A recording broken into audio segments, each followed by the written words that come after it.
सुप्रभात प्यारे बच्चों। शिवम संकल्प इंटरमीडिएट कॉलेज बखरीवा अंजानी सोनभद्र के इस ऑनलाइन क्लासेस में मैं दीपक कुमार आप सभी का हार्दिक स्वागत करता हूं।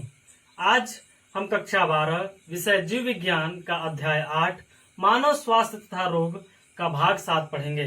इससे पहले हमने भाग 6 तक पढ़ लिया है, जिसमें हमने सहज प्रतिरक्षा के बारे में जाना। ठीक है, सहज प्रतिरक्षा में हमने देखा कि 4 रोध पाए जाते हैं। उन रोधों के बारे में हमने अच्छे से जानकारी ली। उसके बाद आज हम उपार्जित प्रतिरक्षा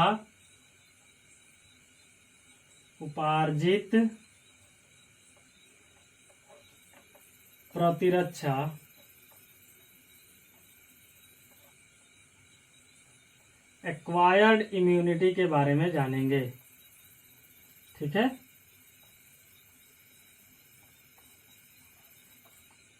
एक्वायर्ड इम्यूनिटी, उपार्जित प्रतिरक्षा के बारे में हम जानेंगे। सीधे सीधे आप समझिए कि उपार्जित प्रतिरक्षा जो होता है यह रोग जनक का एक विशिष्ट प्रतिरक्षा तंत्र है। इसका अभिलक्षण जो है वो स्मृति है। सबसे बड़ा उपार्जित प्रतिरक्षा अभिलक्षण क्या है? स्मृति है। जब यानी कि सीधे सीधे हम कह सकते हैं, जब हमारे शरीर का सामना पहली बार किसी रोग जनक से होता है, यह अनुक्रिया करता है। ठीक है, जब हमारे शरीर का, मान लीजिए ये हमारा शरीर है, इस शरीर का सामना अगर किसी रोग से हो रहा है या कोई रोग है, ठीक है, इस रोग से जब हमारे शरीर का सामना होता है तो हमारा शरीर जो होता है अनुक्रिया करता है, रेस्पॉन्स देता है, अनुक्रिया करता है। क्या करता है? अनुक्रिया करता है। ठीक है, हमने पहले ही बताया कि इसका जो मुख्य अभिलक्षण क्या है? स्मृति है, स्मृति, मेमोरी। ठीक है, इसका मुख्य अभिलक्षण क्या है? स्मृति है, मेमोरी। ठीक, तो कोई भी जब रोग जनक हमारे शरीर से आकर के मिलता है या सामना होता है किसी रोग जनक का पहली बार हमारे शरीर से, तो वह क्या करता है? अनुक्रिया करता है, रेस्पॉन्स देता है, रेस्पॉन्स करता है, अनुक्रिया करता है।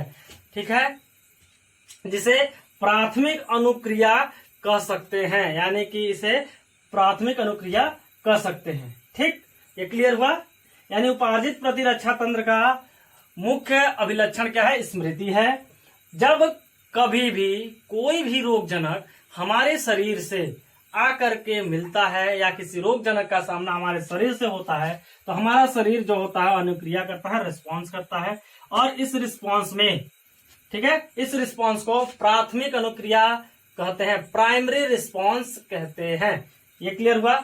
जब दूसरी बार यानी द्वितीयक जब होता है तो दूसरा प्रतिरक्षा तंत्र हमारे शरीर में कार्य करता है। जब कोई दूसरा रोग जनक दूसरी बार, पहली बार जब हुआ तो यह स्मृति के अंतर्गत आ गया, हमारे मस्तिष्क में रहेगा, हमारा शरीर स्मृति करेगा कि हमने पहली बार किसी रोग जनक से सामना किया है। ठीक है, वो इसके स्मृति में हो जाएगी, मस्तिष्क में आ जाएगा। जब दूसरी बार कोई रोग जनक हमारे शरीर पर आएगा तब द्वितीयक प्रतिरक्षा जो होते हैं वह कार्य करते हैं। ठीक है, रक्त में मौजूद जो द्वितीयक प्रतिरक्षा होते हैं, हमारे रक्त में जो भी मौजूद द्वितीयक प्रतिरक्षा है वह कार्य करते हैं। ठीक है, रक्त में 2 प्रतिरक्षा हमारे पाए जाते हैं। रक्त में कौन कौन से प्रतिरक्षा पाए जाते हैं? 2 लसिकाणु के रूप में पाए जाते हैं। पहला होता है बी लसिकाणु, बी लसिकाणु या लिम्फोसाइट्स, बी लिम्फोसाइट्स। दूसरा होता है टी लसिकाणु, टी लसिकाणु या टी लिम्फोसाइट्स। ठीक है, बी लिम्फोसाइट्स और टी लिम्फोसाइट, ध्यान दीजिएगा। ठीक, बी लसिकाणु या टी लसिकाणु, या 2 प्रकार के होते हैं, बी और टी। ठीक है, बी लसिकाणु और टी लसिकाणु, यानी कि बी लिम्फोसाइट्स और टी लिम्फोसाइट्स हमारे रक्त में होते हैं जो द्वितीयक प्रतिरक्षा के रूप में कार्य करते हैं, यानी उपार्जित प्रतिरक्षा के रूप में कार्य करते हैं। उपार्जित प्रतिरक्षा का मुख्य अभिलक्षण जो पूछता है कि मुख्य अभिलक्षण क्या है, तो वह है स्मृति। ठीक है। जब भी कोई रोग जनक हमारे शरीर से पहली बार अनुक्रिया आकर के सामना होता है तो वह अनुक्रिया करता है, रिस्पॉन्स देता है। एक क्लियर हो गया। दूसरा चीज, जब द्वितीयक प्रतिरक्षा तंत्र कार्य करते हैं तो रक्त में हमारे द्वितीयक प्रतिरक्षा कार्य करते हैं। कौन कौन से? बी लिम्फोसाइट्स और टी लिम्फोसाइट्स। बी लिम्फोसाइट्स और टी लिम्फोसाइट्स, ये 2 प्रकार के लसिकाणु पाए जाते हैं। अब देखिए, जो बी लिम्फोसाइट्स है, बी लिम्फोसाइट्स करता क्या है? बी लिम्फोसाइट्स रक्त में प्रोटीन की संख्या को उत्पन्न करता है, प्रोटीन की संख्या या प्रोटीन की सेना उत्पन्न करता है ताकि रोग से लड़ा जा सके। ठीक है, यह प्रोटीन मान लीजिए यह है, इस प्रोटीन की संख्या को क्या करेगा? बढ़ाएगा, प्रोटीन की सेना बना देगा, प्रोटीन की बहुत सारी सेना उत्पन्न कर देगा। ये बहुत सारे प्रोटीन की श्रृंखलाएं बना देगा, जिससे कि यह क्या करेंगे? ये सारे के सारे प्रोटीन की श्रृंखलाएं जो हैं वो रोग से लड़ सकें। और यही प्रोटीन की श्रृंखलाएं जो हैं, ये सभी के सभी प्रोटीन प्रतिरक्षी कहलाते हैं। ध्यान दीजिएगा, प्रतिरक्षी कहलाते हैं, एंटीबायोटिक्स, एंटीबायोटिक्स कहलाते हैं। ठीक है, एंटीबायोटिक्स प्रतिरक्षी कौन होते हैं? वे सभी प्रोटीन जो बी लिम्फोसाइट्स रक्त में उत्पन्न करता है। क्लियर?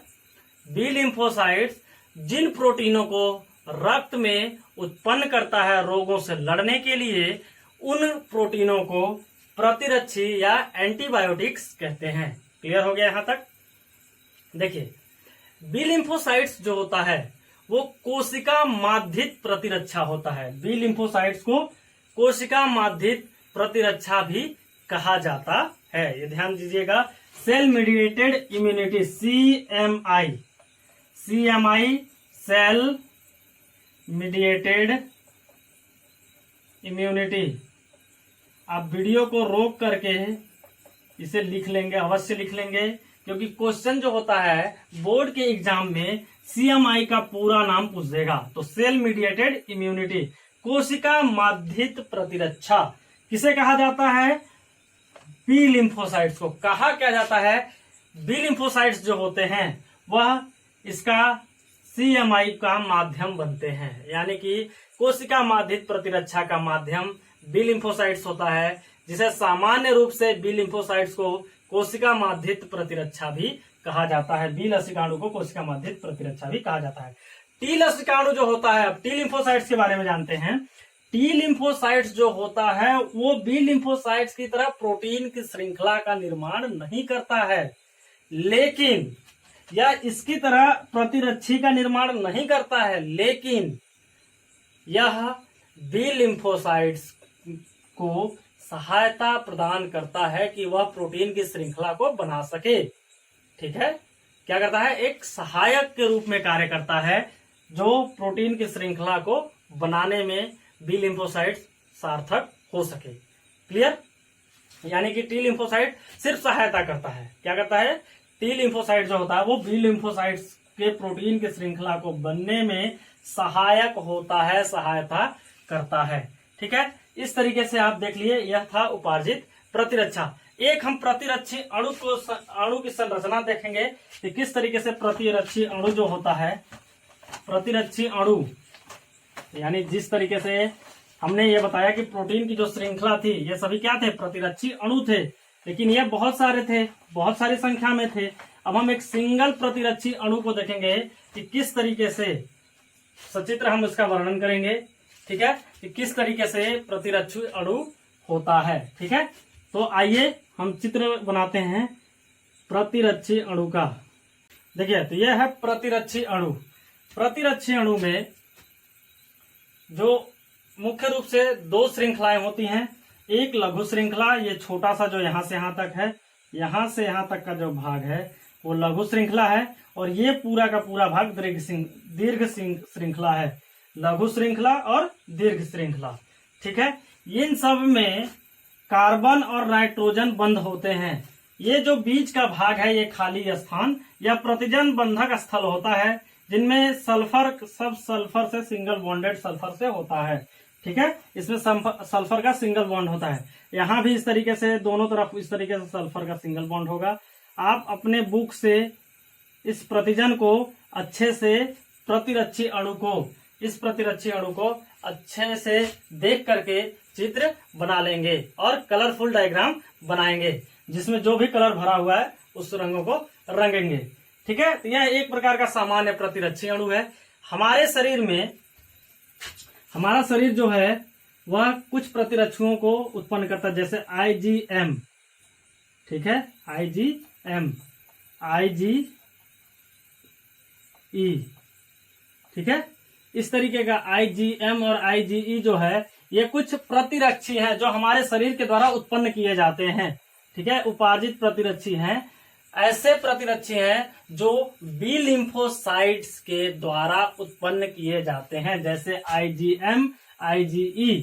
यह एक हमारे शरीर के प्रतिरक्षी हैं जो बी लिम्फोसाइट्स के द्वारा उत्पन्न किए जाते हैं। जैसे हमने बताया कि B lymphocytes CMI, cell mediated immunity, कोशिका माध्यित प्रतिरक्षा है। ठीक है, CMI का माध्यम क्या है? टी लिम्फोसाइट्स है।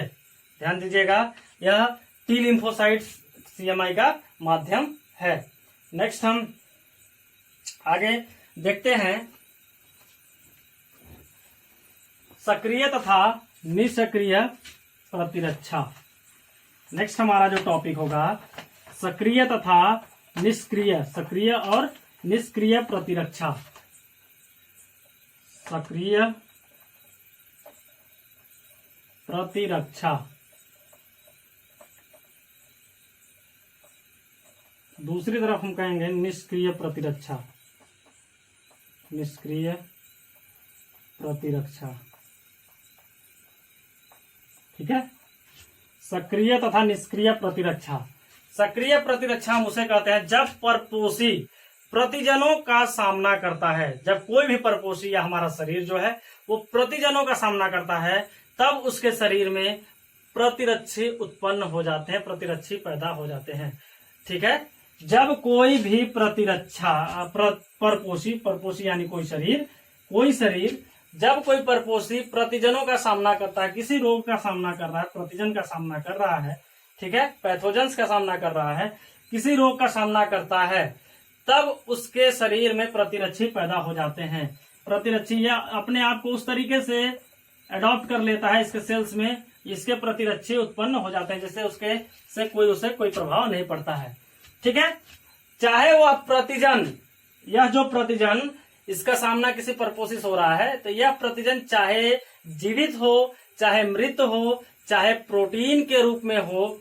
ठीक है, यह प्रतिजन जो हो किसके रूप में हो सकता है? प्रतिजन जीवित भी हो सकता है, जीवित प्रतिजन भी हो सकता है, मृत प्रतिजन हो सकता है, या प्रोटीन के रूप में हो सकता है। या प्रतिजन किस रूप में हो सकता है? प्रोटीन के रूप में।